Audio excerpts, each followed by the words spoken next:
We are going to address this elephant in the room. Well, we don't have elephants here. We are going to address the emu in the room.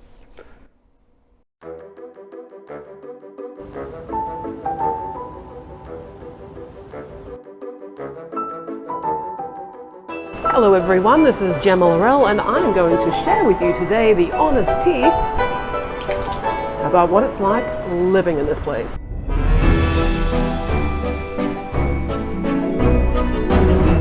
I'm not one for delving into negativity and staying there basting myself in it until the point where my meat falls off my bones. But having recently come back from a place that is less densely populated, I have noticed some interesting contrast. And this also reminds me how much traveling outside your own area really is the fast track to reducing your ignorance. The CBD, vibrant, diverse, full of fertile ground in which to make zero friends. That last statement may come as a surprise. It certainly did to me when I looked up the top list of what Sydney is ranking for. If you've seen some of the annual statistics or surveys around the world of which cities stand out for what reasons, you might have come across something interesting about Sydney. For the last few years, Sydney has been ranking in the top 3, and at one point was the number 1 city for this, but it has been consistently ranking in the top 3 cities for being the worst city to make friends. What has caused this city to deliver such a standout performance? And how do we know that this is even true? I mean, clearly we know that we can believe anything we read on the internet and you can take the advice of a complete stranger on YouTube. I don't know who's receiving this survey, who's answering the questions, what are the questions, who's asking the questions. For all we know, the survey could be asking questions like, do you get drunk on a Friday night with at least 5 people around you? The clubs in the CBD shut early here in case you didn't know, so if that's your definition of having a good time, then you're probably not going to find it a great place to have a life. But I think the question whether you can make friends in any city, and in this case Sydney, is a very individual and nuanced one. It also depends on how you define what a friend is. So contrasting adult life to childhood. When you're a child, you're forced to spend a lot of time in a small room with 30 plus other people 5 days a week. So due to the exposure of sheer time and space, you are surely bound to speak to at least one person. And what happens when you leave school or university is there's no real equivalent to that other than the workplace. Workplaces aren't usually set up to be a social environment. They're usually like solitary confinement where you have the pressure to make a profit. So making friends in a city, it requires a particular level of planning, patience, and discipline. I personally don't find it satisfying to be typing on a keypad or a keyboard with people to communicate and make friends. I just don't find that satisfying at all. I prefer the old-fashioned face-to-face human connection. Ironic that I'm speaking to you through a YouTube, but this is not my life. It kind of is. But where you go and how you go about making friends when you're living in the concrete jungle, it's changed. Firstly, asking the question, what are you expecting from the city?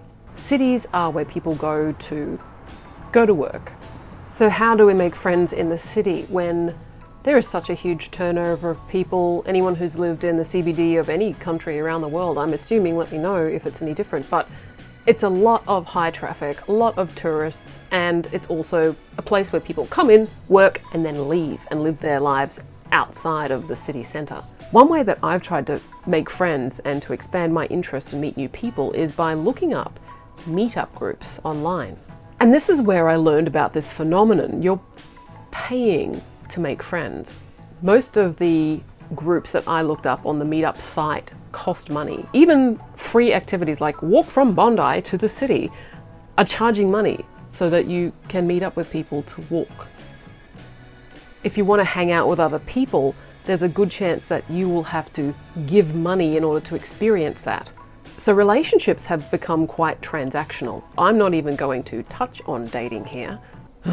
I met with some people earlier this year who presented themselves as quite heart-centered. They run in the circles of community and connection and increasing your health. And I thought, great, they're the kind of areas that I'm interested in. They also run their own businesses around the same notions of increasing our health, connection, community, and positivity. And the groups, when you do attend the events that they put on for a fee, they treat you like you're a really good friend. And I thought, great, I've found my little circle of people in the city. But I realized that they didn't hold any events or functions or meeting up for free after that. So no money, no friendship. As soon as you stop paying money, you don't get contacted anymore, which is interesting. I think that is definitely something that comes out in the city when everyone is so business and profit oriented. So I think this pay to be part of the group situation that is a byproduct of living in an environment that is about making profit. It can put us in a situation where we don't know anymore whether somebody wants to be friends with me because they genuinely want to be friends with me, or whether it's because what they can get out of it. The second factor, which I think influences how easy it is to make friends in the city, is just the sheer turnover of people. Now, I've already mentioned this before in an earlier video about moving into Sydney apartments, so check that out if you're interested in going down that topic. But the city centre really is a revolving door of people, and the bigger the city becomes, the more it feels like people become a transaction. Adulting gets so weird. I don't know who my neighbours are. I rarely have. Over 10 years of living in the city CBD, I think Paddington, it's mostly the CBD itself. The neighbours turn over so quickly you don't even know who they are. How are you supposed to make friends with a ghost? Actually, the ghost would probably be around a lot more. So it's still been as neighbourly isolating as it always has been. I don't think Sydney has changed, certainly not in the 10 years that I've been living here. And thirdly, things aren't going to go back. Let's face it, I don't think things are going to go back to the way they were before.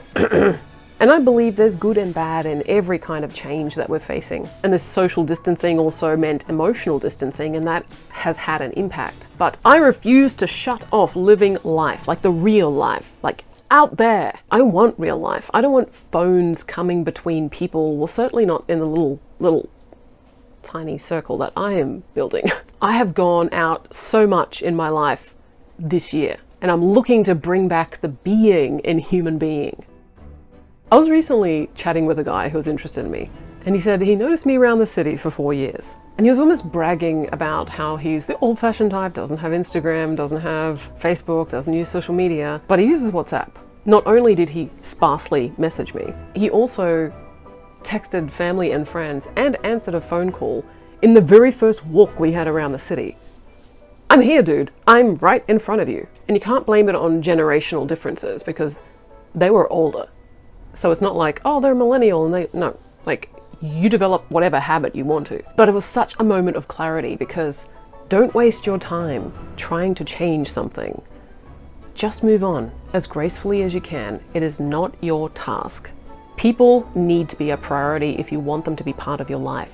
Believe the actions, not somebody's words. If you can text your friends or your mother but can't use 2 thumbs to text somebody that you say that you're interested in, believe the actions, leave. I would rather be on my own than be around people who make me feel like I'm alone.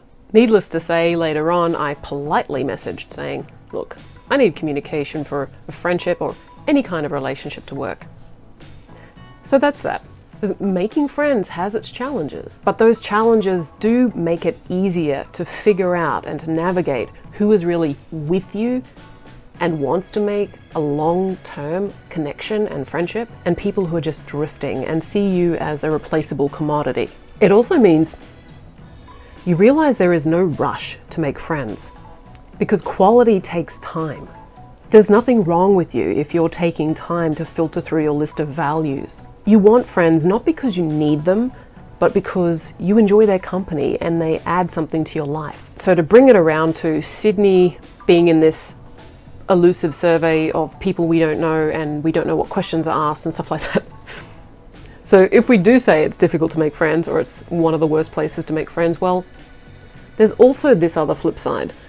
The reality is the city really is the place of business where people go to grow and create and expand and connect with other people, usually around business. That constant business grind, that always on mentality, that beta level vibes, there is a certain energy to that. And it's great if you want to come to get a job and to create some kind of income for yourself, or to grow a business, or to give other people jobs. That's where the opportunity lies. The city has a lot to offer in many other different ways. And maybe, like a relationship, it's okay that the city doesn't fill all the needs that you currently have. It's a work in progress where you start to realize firstly what your needs are, and then where are you going to source them from. So maybe a city isn't the best place to try and make friends, but if you're looking to progress and you're looking to grow and expand and learn and be on the fast track and to make $1, then the city is the place where you want to be. One of the things I love about the city is that at any point in time, anywhere I want to go, there is somebody who has woken up, has put on their best, they've turned up to their job, and they drive a bus or a train or a tram around, and I get to hop on and have a safe ride to go from one place to another. That is amazing. My thought process right now is no matter where we live, our brains are always going to think of something to complain about.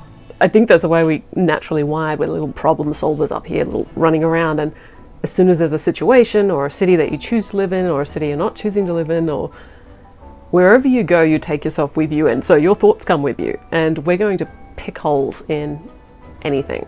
We can't help ourselves. So figuring out and then prioritizing our needs at every single stage of our life is paramount. You got to look after you, I got to look after me, and together by doing that, we also look after each other, because we want the best environment ever.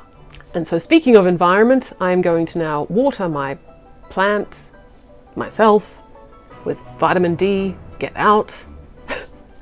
Yes, I do have a friend. Maybe I'll ask her the question, have you had trouble making friends in Sydney? This will be interesting.